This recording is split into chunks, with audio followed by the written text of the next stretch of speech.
Bom, queridos, bom dia. Que o Senhor abençoe cada um de vocês. Hoje estamos aqui novamente com o pastor Marcelo, de Curitiba, e mais uma palavra liberada dessa manhã, e queremos declarar em nome do Senhor Jesus, que a palavra do Senhor sempre viva e eficaz, trará as memórias de vida, de restituição e de liberação sobre a tua casa e sobre a tua vida, sobre a sua saúde. Que seja abençoado os teus dias em nome de Jesus. Fique à vontade.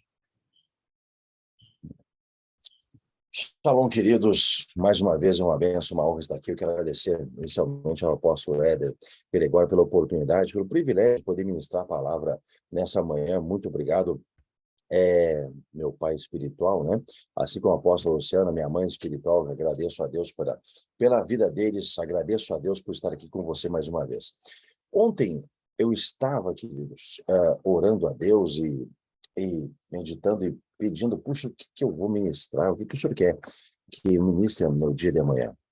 E veio à minha mente que nós estamos no tempo de Shemitah, no tempo, no sétimo, que uma vez a cada 7 anos ocorre essa dimensão onde nós entramos num tempo de descanso, num tempo de transferência de riquezas, mas para efetivar isso no mundo espiritual, para efetivar isso na nossa vida, existem alguns requisitos espirituais. Um deles é o perdão. Eu quero ministrar para você a respeito disso. Mudou a tela, Matos, por gentileza? Ó.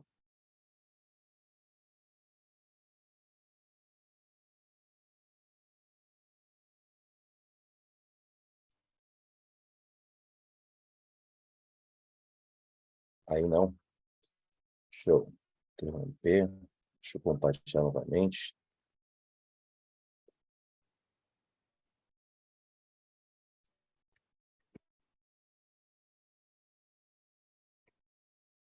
Mudou? Agora está mudando?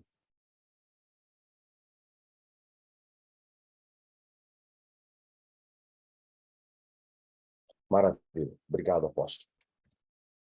Então, queridos, o que é perdão? De acordo com Alcione Emmerich, é uma nota promissória. A mágoa é a sensação de que a outra pessoa nos deve e é uma espécie de nota promissória que foi assinada pela ofensa alheia. Se as ofensas foram muitas, nós teremos muitas notas promissórias, muitas dívidas a serem recebidas. E com o tempo, nós nos tornamos ricos de tantas coisas para receber. E vai que me pagam o que me devem? Enfim, o que é perdão?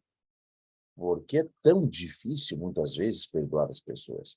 Perdão é aceitar ficar no prejuízo, é tomar a decisão de rasgar cada uma das notas promissórias. É intimamente dizer ao outro, eu assumo o prejuízo, você não me deve mais. Vá em paz. Dificilmente você acorda de manhã cedo e você sente de perdoar uma pessoa. Puxa vida, hoje é quarta-feira, meu Deus, me deu a vontade de perdoar alguém. Dificilmente isso acontece, querido. Na verdade, quando você é ofendido, quando você é gravado, você sente a vontade de estrangular aquela pessoa, de esganar. E é interessante isso porque esses dias eu estava com algumas pessoas e uma delas falou assim, puxa vida, estavam discutindo a respeito de problemas da vida e uma delas falou assim, quem bate não lembra, mas quem apanha, puxa, esse lembra. Então, a realidade é que, de fato, você não tem essa vontade explícita ou a vontade natural de perdoar alguém. Mas por isso que perdão é uma decisão, não é um sentimento. De acordo com o pastor Marcos Souza Borges, o pastor Cote aqui da Jocum, em Curitiba, perdoar não quer dizer que você tenha que, naturalmente, necessariamente, conviver com algumas pessoas. Existem pessoas que não professam a nossa fé e, naturalmente, elas são pessoas difíceis, são pessoas que torturadoras, porque têm muitas raízes de amargura, porque tem porque são pessoas que foram muito feridas e, naturalmente, ela acaba reproduzindo aquela ferida que ela recebeu. Então, perdoar não é confiar, limpe o seu coração deste veneno, da ofensa, o mais breve possível, queridos. De acordo com a palavra de Deus, em Efésios, capítulo 4, versículo 26 e 27, a Bíblia diz assim: irai-vos e não pequeis, não se ponha o sol sobre a vossa ira e nem deis lugar ao diabo. Você não deve negar naturalmente a liberação do perdão, porém, naturalmente, você não precisa conviver com a pessoa ou confiar naquela pessoa novamente. Existe um processo de restauração de relacionamento, né? Você faz a sua parte, é como nós fazemos com Deus, nós damos nosso primeiro passo. E Deus vai continuar restaurando a nossa vida.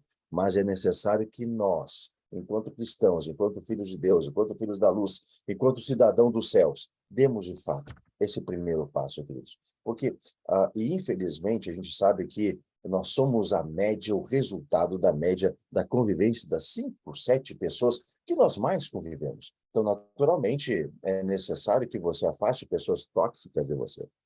E conviva com pessoas que vão te levar para o destino profético que Jesus estabeleceu para a sua vida, para o seu destino. E aqui nós temos algumas, queridos, consequências da falta de perdão. Está aparecendo esse quadrinho para vocês, amados? Maravilha. Eu achei muito interessante que o apóstolo Éder falou esses dias atrás e me deu um insight, um estralo. Você não é perdoado quando você não perdoa. E, naturalmente, isso acaba comprometendo a sua salvação. A Bíblia diz em Lucas, capítulo 11, versículo 4, na versão King James, na versão atualizada: perdoa-nos nossos pecados, pois assim também devemos. Olha, é um dever, querido, não é apenas uma possibilidade. Se você perdoar, é um dever. Pois assim também devemos perdoar a todos que erram contra nós. E não nos deixe sucumbir à tentação, mas livrai-nos do mal ou do maligno. Olha só, se você não perdoa, você também não é perdoado. Se você não é perdoado, como é que você entra no céu? Esse insight que o apóstolo Éder ministrou esses dias, e achei muito interessante, porque, de fato, você sabe que é interessante que a gente estuda sobre tronos, estuda sobre tempos e estações, isso é maravilhoso, isso é extraordinário, né? É top das galáxias. Mas nós não podemos esquecer dos fundamentos da fé cristã, dos fundamentos que Jesus deixou para nós. E um deles, naturalmente, é o perdão, que acaba, infelizmente, gerando consequência para a nossa salvação. A gente prega tanto sobre o reino, sobre você acessar dimensões espirituais, mas se você não perdoar, você não consegue acessar nem o nível básico da montanha, que é o nível da salvação. De acordo com Rick Joyner, no livro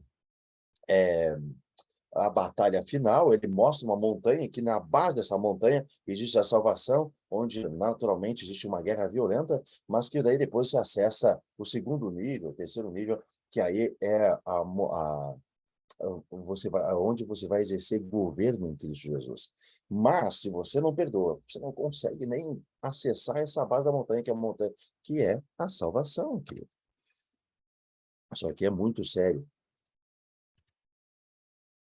Segundo, você é torturado por verdugos e fica em prisões espirituais. Vamos à parábola do credor incompassivo. Mateus, capítulo 18, versículo 23 em diante. Eu quero ler junto com vocês. Está aparecendo a Bíblia aí, querido? Maravilha. A parábola do credor incompassivo. A Bíblia diz assim, no capítulo 18 de São Mateus, a partir do versículo 23. Por isso, o reino dos céus, ele é semelhante a um rei que resolveu ajustar contas com seus servos. E, passando a fazê-lo, trouxeram-lhe um que lhe devia 10.000 talentos. Não tendo ele, porém, com que pagar, ordenou o Senhor que fosse vendido, que ele fosse vendido, a mulher, os filhos e tudo quanto ele possuía, de que a dívida fosse paga. Então o servo, prostrando-se reverentemente, rogou: "Sê paciente comigo e tudo te pagarei." E o senhor daquele servo, compadecendo, se mandou embora e perdoou-lhe a dívida. Veja bem, olha, ele perdoou-lhe a dívida. Saindo, porém, aquele servo encontrou um de seus conservos que lhe devia 100 denários e, agarrando, o sufocava, dizendo: "Paga-me o que me deves." Aquilo que eu falei agora há pouco, você sente vontade de esganar a pessoa. "Paga-me o que me deves." Então, o seu conservo, caindo-lhe aos pés, lhe implorava: "Se paciente comigo e te pagarei." E ele, entretanto, não quis. Antes, indo-se, o lançou na prisão até que saudasse a dívida.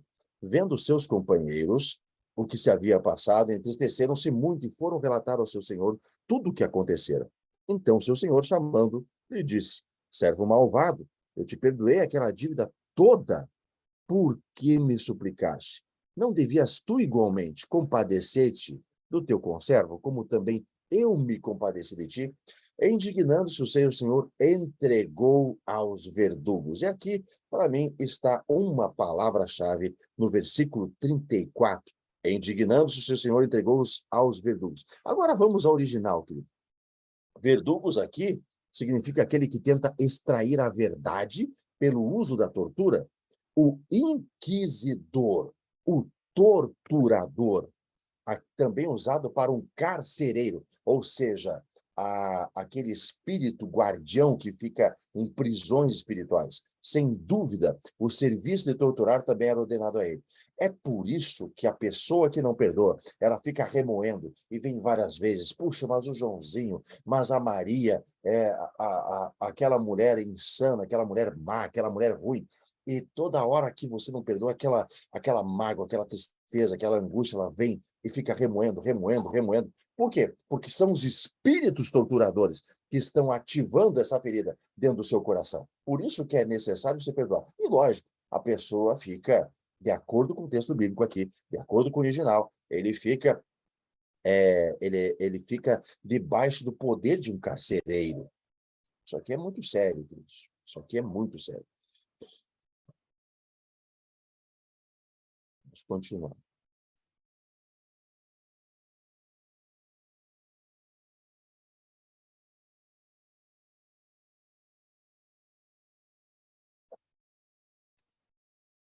Voltou para o slide, amados? Tranquilo? Maravilha, obrigado. Então, terceiro, a falta de perdão, ela dá à luz a raiz de amargura, que contamina muitos e é uma das principais causas do câncer junto com a rebelião. A gente pode ver aqui, inclusive nesse lado direito, um gráfico, um pequeno gráfico: falta de perdão, que gera ressentimento, você ressentir, você moer, os espíritos torturadores ficarem fazendo você ressentir aquela amargura, aquela angústia, e aquilo fica voltando e entra num ciclo vicioso que acaba gerando, com o tempo, a raiz de amargura. Inclusive, a gente teve uma ministração com o apóstolo Éder há pouco tempo atrás a respeito de todas as consequências da raiz da amargura. Muito bom, por sinal, espetacular essa ministração. A Bíblia diz em Hebreus, capítulo 12, versículo 15: "Tendo cuidado de que ninguém se prive da graça de Deus e de que nenhuma raiz de amargura brotando, ou sendo gerando, ou seja, ela se abrindo, vos perturbe, e por ela muitos se contaminem." É natural que as pessoas casadas aqui vão me entender. Quando o seu cônjuge tem uma ofensa contra alguma pessoa, ele está ofendido, ele acaba falando mal daquela pessoa na sua casa, naturalmente, e acaba contaminando outra pessoa. Então, você não é só um. Você lembra quando vocês eram do colégio, quem é menina, que isso é muito comum: "Puxa, olha, as inimigas nossas são nossas inimigas." Ou seja, uma pessoa acaba contaminando a outra. Isso é natural. Infelizmente, o relacionamento humano é assim. Ao contrário, também é verdadeiro. Quando você pensa bem, quando você fala bem, quando você estimula uma pessoa a respeito de outra, você também leva aquela pessoa a gostar, a amar aquela pessoa. Tem um testemunho do apóstolo José Garrido no que tange aqui a câncer, que eu ouvi quando estava numa escola Chofar, que eu achei muito interessante, quero compartilhar com você agora, querido. Ele falou que tinha uma senhora que o procurou, que ela estava com câncer, tumor maligno. E ele, puxa, atendeu ela, começou a fazer o processo de libertação, começou a ministrar aquela senhora profundamente. E, e passou-se um tempo, depois de várias ministrações, o apóstolo Jair olhou para ela e falou assim, puxa, depois de tudo que eu ministrei sobre você, era para você estar curada? Não era mais para esse tumor estar presente no seu corpo físico. E ele perguntou para ela, puxa, você não tem nenhuma pessoa, não tem nenhuma mágoa? Peça para Jesus para ver, para Jesus te revelar o que está acontecendo, para Jesus mostrar para você o que está vendo. Aquela senhora foi orar de noite e Jesus mostrou para ela que ela tinha um tio que tinha abusado dela quando ela era criança, quando ela era pequena, e ela não conseguia perdoar esse fato. E aí, com a ajuda de Jesus, muitas vezes nós precisamos disso, querido. Precisamos pedir a ajuda de Jesus. Assim como aquele pai que estava com um filho endemoniado. Ele falou, Jesus, eu tenho pouca fé. Por favor, ajuda-me a crer. E, e muitas vezes nós precisamos da ajuda de Jesus Cristo para poder conseguir perdoar as pessoas, que a gente sabe que muitas vezes não é fácil. Aquela senhora pediu ajuda para Jesus, conseguiu perdoar, e no momento que ela liberou aquele perdão, ela foi completamente curada daquele tumor maligno. Tem aqui uma capa do livro do apóstolo Guilhermo Maldonado, O Perigo da Falta de Perdão. É interessante porque nessa capa, queridos, mostra bem o que é uma raiz de amargura tomando conta, se alastrando dentro do coração humano. Achei muito interessante essa capa, por isso que a pastora Melissa me ajudou nessa capa específica, por isso que a gente quis compartilhar com vocês. Essa é uma imagem que toca muito o nosso coração, porque, de fato, essa raiz de amargura vai se alastrando, ela vai se ampliando, e chega uma hora que acaba, infelizmente, muitas vezes dominando o coração do ser humano. A Bíblia diz em Salmos, capítulo 32, versículo 1, bem-aventurado aquele cuja iniquidade é perdoada, cujo pecado é coberto. O salmista Davi fala esse texto bíblico. A Bíblia diz ainda em Provérbios, capítulo 11, versículo 24, ao que distribui, mais se lhe acrescenta, e ao que retém mais do que é justo, é para sua própria perda. É para sua perda. Aplicando esse versículo aqui no perdão, que se você reter o perdão, vai ser para sua própria perda. Você vai ficar carregando aquelas pessoas como peregrino, você percebe a jornada do peregrino, ele fica carregando até a cruz do Calvário um saco de pecados, até que chega uma hora na cruz que aquele saco se solta. Quero também compartilhar com você uma experiência de perdão de dívidas do profeta Davi Rebolo. Uma vez ele estava comentando e falou assim, puxa, eu vou ter que assinar um contrato gigantesco aí de alguns milhões de dólares. O que a gente vai fazer para que a gente possa provocar essa bênção, para que a gente possa provocar para que a gente possa provocar, de fato, essa vitória? Davi Rebolo, ele foi conversar com Deus e Deus falou para ele, perdoa todo mundo que deve para você, para sua empresa. Ele falou amém, conversou com o sócio dele, acho que, salvo engano, tá? Eu posso estar equivocado esse número, mas salvo engano, era aproximadamente 2 milhões de dólares.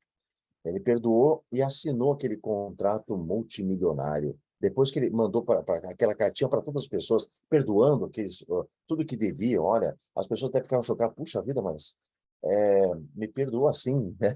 Algumas pessoas de graça, sem nada, e perdoa aquela dívida daquelas pessoas.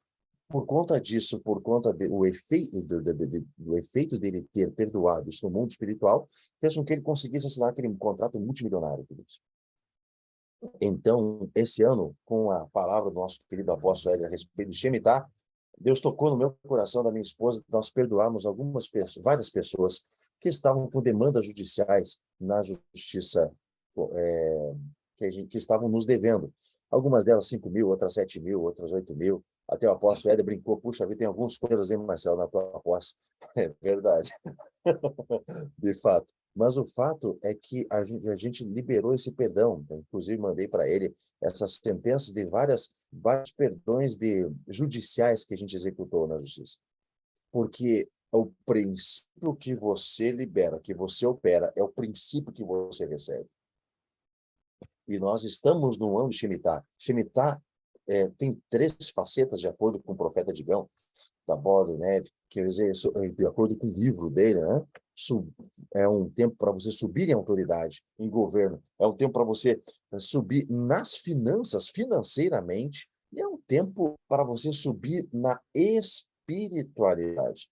Mas para você acessar, de novo, como eu falei no início, é necessário que você perdoe. Então, perdoe, libere, não retenha o perdão, amado.